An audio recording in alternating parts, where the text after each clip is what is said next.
Well, hi there, everybody. I wanted to share with you a story of my grandfather this Father's Day.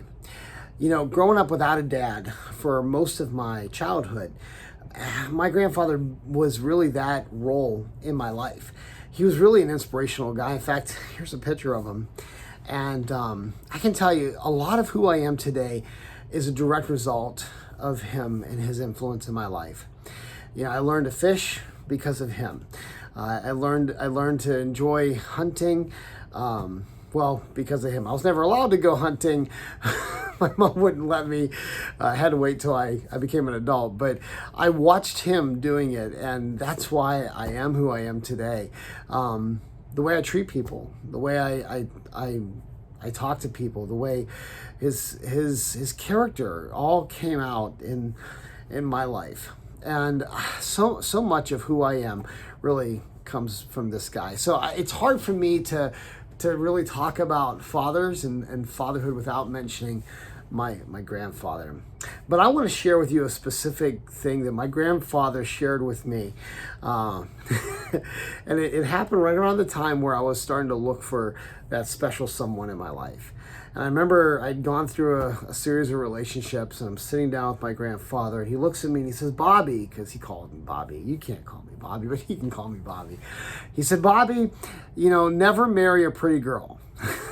I said, "What?" And he said, "Never marry a pretty girl. Don't marry a girl for her looks." And I said, "Well, what do you mean?" He goes, "Because if you marry a girl for her looks, you're going to be spending the rest of your life trying to make her happy. Don't marry a pretty girl because of her looks."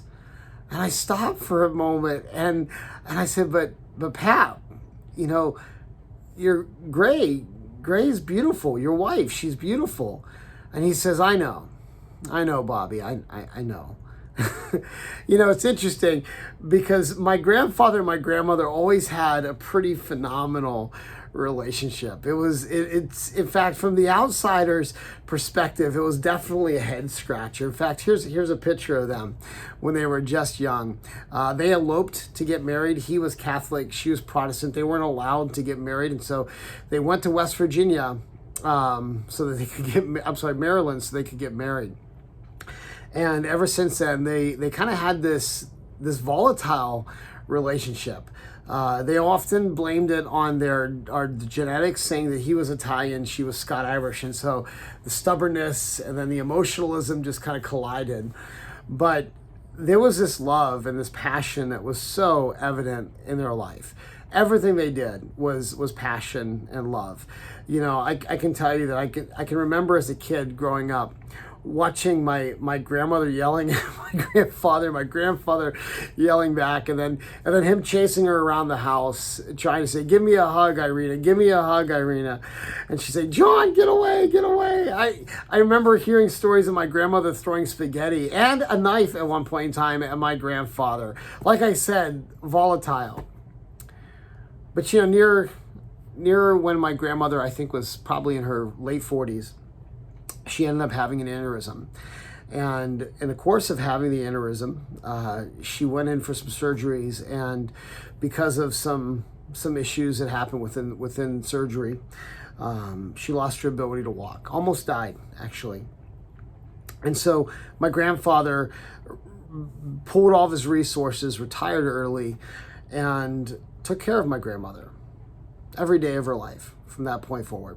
Helped her walk. I mean, she couldn't really stand on her own. He would help her to the bathroom. He'd help her to the church. Everywhere she wanted to go, my grandfather now took her. They really no longer had like two separate lives because she couldn't really exist without my grandfather. And so I watched my grandfather as a kid growing up. This is kind of where I'm coming into the picture. I watched my grandfather every day take care of her, and I would watch my grandmother every day just be grateful for it. I also saw sometimes, because stresses like that can cause a lot of pain in a marriage, I watched that stress level rise and blow up. But then I also saw redemption, restoration, as they came back together again. Eventually my grandmother died about 14 years ago now, and my grandfather every day would go to her gravesite with a poem that he wrote, or some flowers that he picked, or something that he made, and he'd tidy up her gravesite and would sit there for hours just talking with my grandmother every day, you know. And in fact, it was really interesting. At his funeral, I got to hear a story of a young lady that married into the family. She fell in love with my second cousin, who's a police officer in McKeesport, and they ended up getting married. And she used to live right across the street from the church where my grandmother was buried. And she grew up, remember, 13 years, grew up watching this old gentleman every day walk to go have a conversation with his wife. And she always wanted, in the back of her mind, she always thought, that's what I want in a husband someday. Little did she know that she was marrying into that family and would eventually get to meet that man. So as a father today, I recognize the importance of letting my son see that kind of passion, that kind of love in my life for my wife, Amy. I also did not take my grandfather's advice, and I married somebody that I think is ravishingly beautiful, and I love her so very much. And I want my son every day to see me just live my life in appreciation for the treasure that God has bestowed upon me and my wife. I want him to learn how to treat a woman. I want him to learn how to treat his soulmate, the one that God has created for him. And I want him to try hard. I want him to be overwhelmed at times. I want him to be stressed out trying to make this relationship work, because if it was easy, then it wouldn't be worth it, right? You know, I think today the lesson that I could really sum up is, dads, live by example.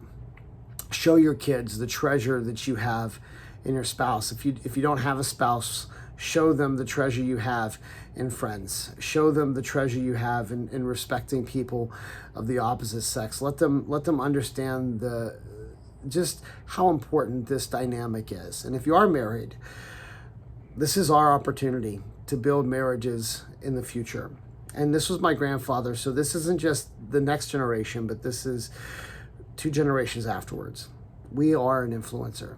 So that's all I have for you guys. I'm going to get back to my vacation now. And man, I just love all of you, and I miss you so much. And I can't wait to be back with you next week. God bless you guys, and see you later. Bye-bye.